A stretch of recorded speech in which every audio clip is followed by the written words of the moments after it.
Hi good morning everyone. तो आज हम लोग बात करने वाले हैं बेसिकली हमारा जो एलटी मेंस का एग्ज़ाम होने वाला है उस पर, और केबीएस का जो भी टीजीटी और पीजीटी का रिज़ल्ट आने वाला है उस पर हम लोग बात करेंगे। तो हम सभी को ये अवगत है कि हमारा जो एलटी मेंस का एग्ज़ाम है बेसिकली वो 17 मई में होगा। और ये जो मई का महीना है ये बेसिकली हमारे लिए बहुत क्रूशियल है, क्योंकि इसी टाइम पर पीजीटी का भी एग्ज़ाम लगा हुआ है, जीआईसी पीजीटी का भी एग्ज़ाम है और प्लस एलटी मेंस भी है।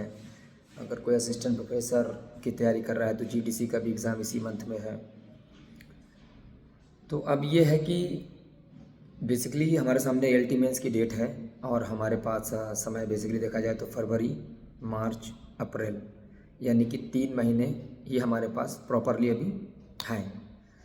अब बहुत सारे बच्चे ये सोच रहे हैं कि जब हमारा रिज़ल्ट आ जाएगा तब हम उसमें मेंस की तैयारी करेंगे, तो उस समय हमारे पास समय बिल्कुल कम रहेगा और हमारे पास सिलेबस बहुत ज़्यादा है, बहुत लिखना है हमें, तो हम एकदम उसे पूरा नहीं कर सकते हैं। देखो, प्री क्वालिफाई करने में और मेंस को क्वालिफाई करने में ज़मीन आसमान का अंतर होता है। मेंस में क्या होता है कि भाई हमें वहाँ पर थॉट्स को ऑर्गेनाइज करना पड़ता है, वहाँ पर हमें अपना एक्सप्रेशन देखना पड़ता है और बेसिकली सेंटेंस पैटर्न, कोरेंस, ये सब चीज़ें बहुत मायने करती हैं। हमें वहाँ पर क्वेश्चन के आंसर को फ्रेम करना पड़ता है। क्वेश्चन के आंसर को फ्रेम करने के लिए आपके पास डाइवर्सिटी होनी चाहिए in knowledge in all the aspects of that particular area. मतलब अगर सिंपल सी भाषा में बोला जाए, अगर कोई क्वेश्चन दिया गया है तो उस क्वेश्चन के अकॉर्डिंग हमको अपना आंसर को डिज़ाइन करना पड़ता है, ड्राफ्ट करना पड़ता है। और ये कला एकदम नहीं आ पाएगी कि आप डायरेक्टली गए एग्ज़ाम में और आपने लिखना शुरू कर दिया, तो हमारा क्रम वहाँ पर चलेगा नहीं और हम लोग जो मन में आएगा वो लिखेंगी। एक्सप्रेशन कहीं और जा रहा है। एक्सप्रेशन का मतलब ये हुआ कि जो बात हमको ऊपर बोलनी इंट्रो में देनी है वो हम कंटेंट बॉडी में लेकर चले जा रहे हैं या कंक्लूजन में डाल दे रहे हैं। तो ये अगर आप करेंगे तो फिर वहाँ पर होना नहीं है। एक मेंस का एक सिस्टमेटिक ऑर्डर होता है कि एक अपना इंट्रोडक्शन अलग, फिर कंटेंट बॉडी में अलग, फिर कंक्लूजन अलग। ठीक है, तो हर चीज़ के हिसाब से स्टेप बाय स्टेप हमें अपने आंसर को ड्राफ्ट करना होता है।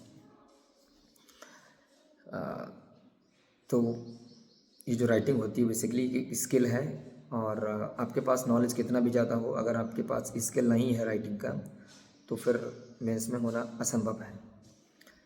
नॉलेज होना अलग चीज़ है, कॉपी पर उसे उतारना एक अलग चीज़ है, और ये कब आएगा जब आप डेली प्रैक्टिस करेंगी अपने आप खुद घर पर। तो अभी ओप्पो की स्थिति ये बनी हुई है कि हमें मेंस करना चाहिए कि मेंस नहीं करना चाहिए। देखो, मैं फिर से बोल रहा हूँ, अपनी बात को रिपीट कर रहा हूँ। बेसिकली मेरे हिसाब से तो मैंने तो 77 प्लस बताया था। अगर किसी का 75 बन रहा है, मेल फीमेल कोई भी हो, कोई फ़र्क नहीं पड़ता, तो कम से कम अगर कोई कोचिंग ना ले तो डेली जो हमारा सिलेबस दिया है उसी सिलेबस को देखते हुए डेली एक या दो क्वेश्चन का आंसर जो है वो बेसिकली ड्राफ्ट करना शुरू कर दीजिए। अगर आप अभी नहीं करेंगे तो फिर आपका जो प्री क्वालिफाई किया है उसका कोई मतलब नहीं रह जाएगा। दूसरी चीज़ ये है कि ये एलटी मेंस का एग्ज़ाम पहली बार हो रहा है तो क्वेश्चन पेपर्स टफ नहीं बनने वाले हैं, ये मैं आपको इंश्योर कर रहा हूँ।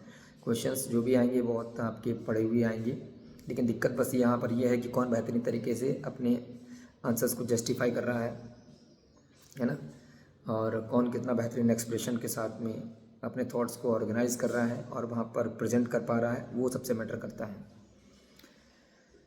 तो डेली नियम बना लीजिएगा कि जो इम्पोर्टेंट यूनिट्स हैं आपके हिसाब से, तो आप उन पर 2 क्वेश्चंस डेली फ्रेम करेंगे। और अगर आपके कोई सर्कल में है भैया या दीदी जो भी आपके हिसाब से लगता है कि होशियार हैं, तो उनसे आप अपने आंसर को इवेल्यूएट करवा सकते हैं कि कितना उन्होंने अच्छा लिखा है, क्या लिखने का तरीका उनका सही है या फिर क्या इसमें बेहतर किया जा सकता है, तो आप कर सकते हैं।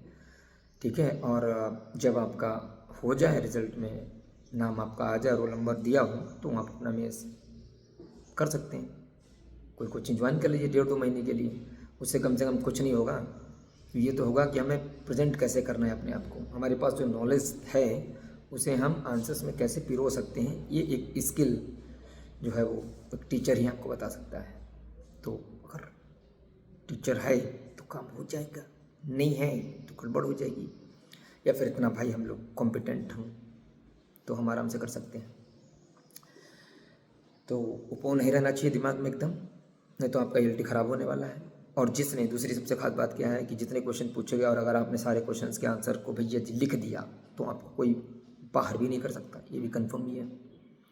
दूसरी बात है कि मेंस में क्या है कि हमें जब हम मेंस लिख रहे होंगे अंदर तो टाइम का प्रेशर रहेगा, ठीक है। और एग्ज़ाम का प्रेशर रहता है, तो टाइम एग्ज़ाम का प्रेशर जब दिमाग में चलता है एग्जामिनेशन हॉल में तो कुक में लेवल हो जाती है। तो वहाँ पर अगर आप किसी भी फैक्ट को मेमोराइज़ करने की कोशिश करेंगे तो होगा नहीं। इसीलिए पहले से ही हर एक क्वेश्चन के आंसर्स को ड्राफ्ट करेंगे तो हमको ये दिमाग में रहेगा कि अगर ये वाला क्वेश्चन आता है तो हम यहाँ से ये एलिमेंट्स उठा सकते हैं, ये फीचर्स हम मेंशन कर सकते हैं। और अगर ऐसा नहीं है तो फिर कुक में लेवल हो जाएगी, ठीक है। ये बात आप समझ रहे हैं, ये बात दिमाग में रखनी है।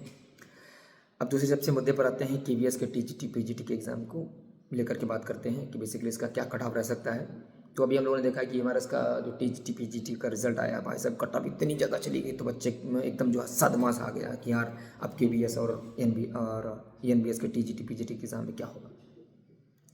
देखो एक चीज़ मैं बता दे रहा हूँ, वहाँ पर सिनेरियो अलग था। वहाँ पर EMRS में आपके जो टीचिंग एप्टीट्यूड के 60 क्वेश्चन पूछे गए थे। टीचिंग एप्टीट्यूड में तो बेसिकली हमारे नॉलेज पर और हमारी थिंकिंग पर, रीजनिंग पर वेस्ड होता है मोस्टली क्वेश्चन जो होते हैं। तो अगर जिनका बढ़िया सा है तो आराम से कर देंगे, 60 में 45 प्लस कर दिए होंगे। तो 45 प्लस अगर नहीं भी गए तो 45 ही कर दिए होंगे भाई। 60 में 15 मतलब छोड़ दिए होंगे, आपने नेगेटिव मार्किंग थी, 45 सीधा सीधा क्वेश्चन का आंसर मिल जाएगा। कुछ थ्योरी तो वगैरह आती है, कुछ फैक्चुअल डेटा होता है तो उसको हम छोड़ सकते हैं, बाकी तो आराम से ऑप्शन देख करके हमें आंसर पता लग जाते हैं। और मान लो अगर हमने 50 तो अटैम्प्ट किए हैं तो आराम से 45 नेगेटिव काट के 45 बच जाएंगे। उसके बाद में फिर आपके और सारे भी सेक्शंस हैं उसमें आपने आराम से कर लिया होगा। तो उसको देखते हुए ये जो 64 कट ऑफ गई है जनरल की, कोई ज़्यादा नहीं है मेरे हिसाब से तो। और भैया जी की बात करें KVS की, इसके TGT PGT की, तो PGT में मुश्किल से आदमी अटैम्प्ट ही 65 कर पाया है, तो उसमें एक्यूरेसी पॉइंट्स कहाँ से आ सकती है। और जब हमको पता है कि हम 65 किए हैं तो सामने वाले को लगता रहता है कि यार कहीं कम तो नहीं कर रहे हैं, तो भैया जी उसके चक्कर में वो धड़ाधड़ तुक्का मारता हुआ चला जाता है। तो फिर तुक्के के चक्कर में लपेटे में आ जाता है। तो 15 से 20 क्वेश्चन तो उसके गए। तो मान लो भैया जी अगर 65 आपने अटैम्प्ट किया हो, 20 आपके चले गए, तो अब समझ लो ना 45 के नीचे आ गए। तो मेरे हिसाब से जिसका भैया जी 40 प्लस सही है क्वेश्चन निगेटिव काट करके KVS PGT में इंग्लिश में उसका हो जाएगा मीन्स, कोई दिक्कत नहीं है। लेकिन TGT में थोड़ी सी मैथ मतलब कह सकते हैं और GS थोड़ा सा लो लेवल था उसका। तो इतना भी नहीं था कि कोई गया और लगा लिया, तो सबकी बस की बात भी नहीं। लेकिन हाँ कुछ परसेंट बच्चे जो हैं उन्होंने अच्छा किया है। थोड़ा सा जो लेवल मैथ का था GS का कम होने से अच्छा कर गए हैं। तो मेरे हिसाब से जिसका भी TGT में मैं बात कर रहा हूँ, अगर 45 आ रहा है काट पीट कर तो मेंस लिखेगा और वो अपनी तैयारी शुरू कर दें, क्योंकि जोन में मेरे हिसाब से तो आपका मेंस लगेगा, ठीक है जी। यही जो बातें थी जो मैंने सोचा कि आपके साथ डिस्कस करनी चाहिए। तो बेसिकली LT मेंस भी लिखते रहिए। और दूसरी सबसे खास बात है TGT PGT के एग्ज़ाम को लेकर के जो हमारे होने वाले हैं, मेरे हिसाब से 1-2 घंटे आप मेंस को दीजिए और लगातार बाकी 3-4 घंटे लगातार अपना बाकी सिलेबस पढ़ते रहिए। आराम से आपके सारे एग्ज़ाम बेहतर होंगे।